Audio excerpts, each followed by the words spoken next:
उसको zero tolerance के ऊपर कोई समझौता नहीं है और ये लोग जो बोलते थे उसके विपरीत काम किया है।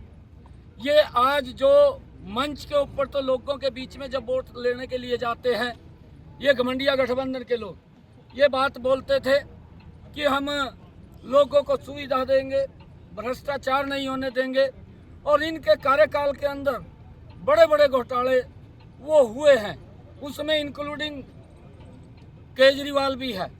और केजरीवाल जब ये बात बोलता था मंच से कि अगर मेरे ऊपर या मेरे मंत्री के ऊपर कोई भी चार्ज लगेगा तो मैं तुरंत त्याग पत्र दे करके मैं उसकी जांच करवाऊंगा, और आज तिहाड़ जेल के अंदर भी बैठा है, ना तो त्याग पत्र दे रहा है।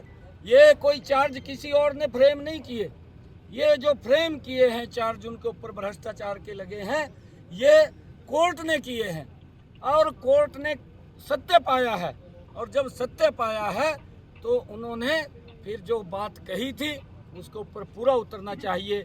वहाँ पर ये नहीं कि मैं तो मुख्यमंत्री हूँ और मेरे ऊपर इस्तीफे का देना चाहिए या मेरे को जेल में डाल दिया है, इस प्रकार की बात उसने नहीं करना अभय सिंह चाहिए। चौटाला कोई आरोप लगा है, नायब जी, उस आरोप को तुरंत त्याग पत्र दे करके उसको सिद्ध करना चाहिए भी भाई जब तक ये सिद्ध नहीं होगा तब तक मैं पद को ग्रहण नहीं करूंगा। तब तो उसकी महानता थी, परंतु वो कहाँ है, वो बोलता कुछ है। पहले कहता था कि मैं गाड़ी नहीं लूँगा, गाड़ियों का काफिला अब चलता है।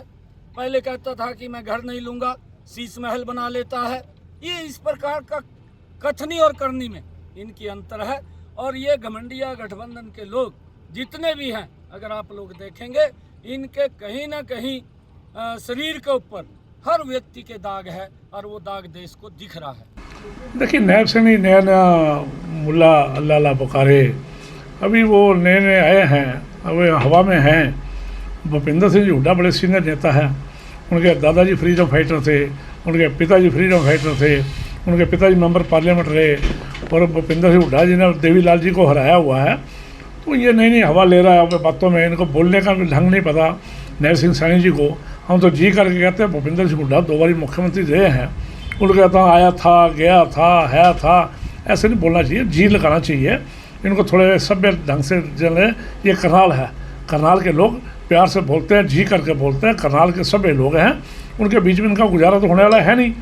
लेकिन महीना 2 महीने जितने दिन है कम से कम जी करना सीखे और जी करके बोले और जी करके बुलाए, इनके लिए अच्छा होगा। ऐसे अभद्र भाषा का इस्तेमाल करना, वो गया था, वो पटकनी दे दी थी, था नहीं, वो थे, गए थे कह दे, वो बड़े हैं इससे, इनके पिता समान है। थोड़ा लहजा तो सबको बदल जाता है। मुख्यमंत्री मनोहर खट्टर जब आए थे तो उनकी उस टाइम की फ़ोटो देख लो, जब मुख्यमंत्री काल के बाद की फ़ोटो देख लो, लहजा बदल जाता है। लेकिन अपनी ज़बान का लहजा इनको रखना चाहिए, स्थिर रखना चाहिए। जो इनका हल्का है, जिस हल्के से आते हैं वहाँ लोग बड़े प्यार से बोलते हैं, पता नहीं किस मिट्टी के बने हुए हैं, ना वहाँ प्यार से बोले ना यहाँ प्यार से बोलना आता है। इनको अपना लहजा बदलना चाहिए। मुख्यमंत्री 2-3 महीने के लिए हैं, अभी 25 तारीख तक रही है, उसके बाद इनको पता लग जाएगा भी बोलने का ढंग कैसा होना। मंडल अध्यक्ष बेचारे, जब अमित शाह जी करनाल आए थे तो इनको क्या जरूरत थी बस से भर भर के लाने की बाहर से सरकारी आर्मियों को।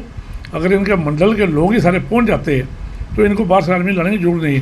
इन्होंने ज़बरदस्ती लोगों को ठूस के ले आए, एम्प्लॉइज़ को धक्के से ले आए, आंगनवाड़ी वाले बहनों को ले आए, सबको लेके आए। मंडल वाले तो सिर्फ आते हैं, ठीक है, देखभाल बना लेते, लेकिन वो काम नहीं आता कभी, और वो खुश भी नहीं है।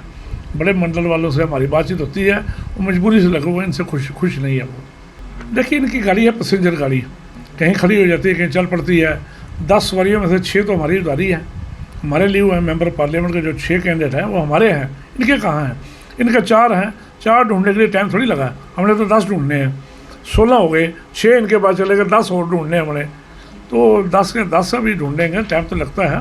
तो जो तेज़ चलने वाली गाड़ी बाद में आती है, पहले निकल जाती है।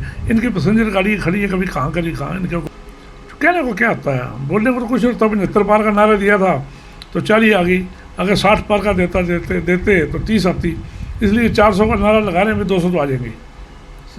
जो बातें उससे खुश नहीं है जनता, इनकी कसौटी पर खड़े नहीं उतरी, जनता की कसौटी पर खड़े नहीं उतरी है, ना किसान के, ना मजदूर के, ना व्यापारी के, ना कर्मचारी पे कोई खुशहाल नहीं है। पिछले 10 साल का राह देख लो, अस्थिरता कितनी रही है। चाहे हमारी नोटबंदी का काम रहा हो, चाहे कोरोना का रहा हो, चाहे GST का रहा हो, चाहे खिलाड़ियों का रहा हो, या कोरोना के दौरान लोगों को पैदल चलने के लिए मजबूर 800 किलोमीटर लोग पैदल चले थे, ये वो मुहैया नहीं करा सके, उनको सवारी मुहैया नहीं करा सके, उनको भर पेट खाना नहीं दे सके, भूख से मरे बहुत सारे लोग, ये ऑक्सीजन की मशीनें नहीं मुहैया करा सके, जो टीके थे कोरोना के वो नहीं मुहैया करा सके, जो टीके कोरोना टेस्ट करने मशीनें नहीं मुहैया करा सके, तो इन्होंने क्या करना है? ये तो देश को तोड़ने पर लगे हुए हैं। देश तोड़ने से ना टूटे, उसको बचाने की जद्दोजहद में कांग्रेस लगी हुई है।